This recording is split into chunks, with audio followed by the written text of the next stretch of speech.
OpenAI has been sued again, this time over ChatGPT health advice that almost killed a pastor. A SpaceX Falcon 9 rocket is expected to crash into the moon this August. And the U.S. outlined its $5 billion Genesis mission to boost science with AI. It's Thursday, July 23rd, and here's a quick look at some of the news happening in the sphere of tech this morning from Engadget.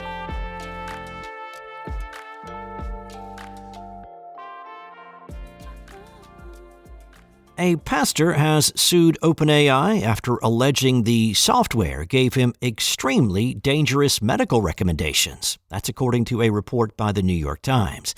This reportedly led to delayed care to treat a serious pulmonary embolism, as ChatGPT allegedly told Scott Winters that the symptoms he described were, quote, not something dangerous.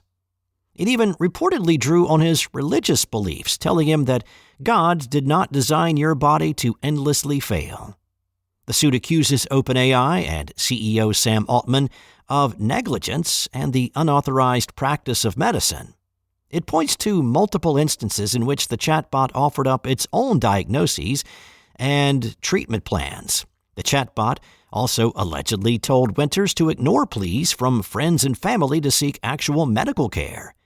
Winters alleges that he told the chatbot that the people in my church think I'm crazy for not going to the hospital. The suit says the chatbot responded by saying, most people, including well-meaning church members, simply don't understand. Winters is seeking financial damages from OpenAI, but is also asking the court to stop ChatGPT Health from operating until independent evaluators determine that it's safe to use. This is a platform that encourages users to upload health documents to the chatbot. Finally, the lawsuit is demanding stronger guardrails to prevent ChatGPT from answering questions about specific medical treatments and diagnoses. ChatGPT is supposed to already have guardrails in place for this type of thing, but the suit says they did not work reliably in this case. Winters survived the ordeal, but according to the lawsuit, will face years of intensive physical and psychological recovery. On August 5th, the upper stage of a Falcon 9 rocket is expected to crash into the moon near the Einstein crater, and it will likely be observable from certain locations on Earth using ground-based telescopes. It was Bill Gray, the creator of the Project Pluto desktop planetary program, who first determined that the rocket will hit the moon next month after feeding data into his program to predict the rocket's orbit and future path. The upper stage that will be crashing into the lunar surface came from SpaceX's Firefly Blue Ghost mission, which launched on January 15th of last year. Falcon 9 carried Firefly Aerospace's Blue Ghost lunar lander to space that flight, along with the Japanese company iSpace's Hakuto R lunar lander. Fisorg explains that after the rocket deployed the landers, it ran out of fuel and could not head back down to Earth. It's been drifting in space ever since.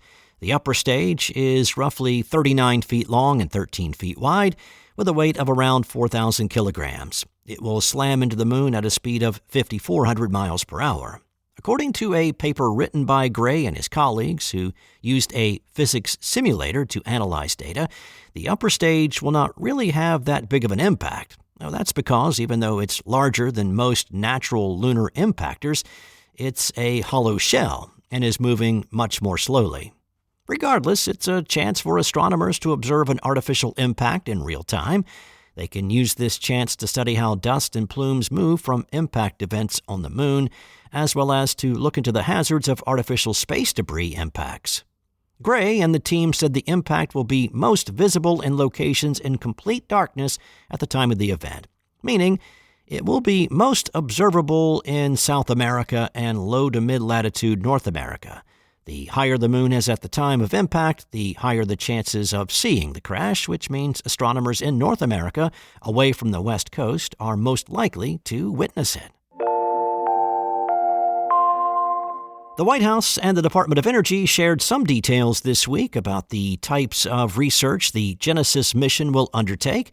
The Genesis mission was created via executive order last November with the broadly stated goal of using artificial intelligence to further scientific discoveries.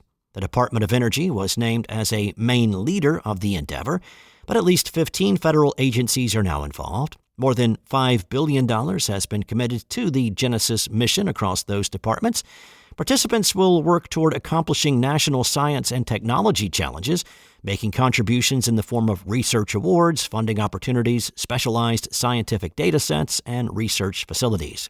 The challenges cover topics in healthcare, like finding the root causes of chronic disease, energy infrastructure, like scaling the grid to power the American economy, and national defense, like early detection and attribution of biological threats. There's also a set of challenges toward improving the U.S. industries for microelectronics, biology, and weapons. Finally, there's a general category of discovery challenges that cover areas such as space and astronomy, autonomous laboratories, quantum computing, materials creation, and modeling living systems. There will also be corporate partners. Microsoft has created a program office called Scientific Partnership Advancing Research and Knowledge, or SPARK, for coordinating the research efforts. It's also backing the Genesis mission in the form of cloud computing and AI credits. Thanks for listening. There's a lot more tech news at Engadget.com. This episode featured journalism from Lawrence Bonk, Mariella Moon, and Anna Washenko. Enjoy your day, and I'll be back tomorrow with more tech news from Engadget.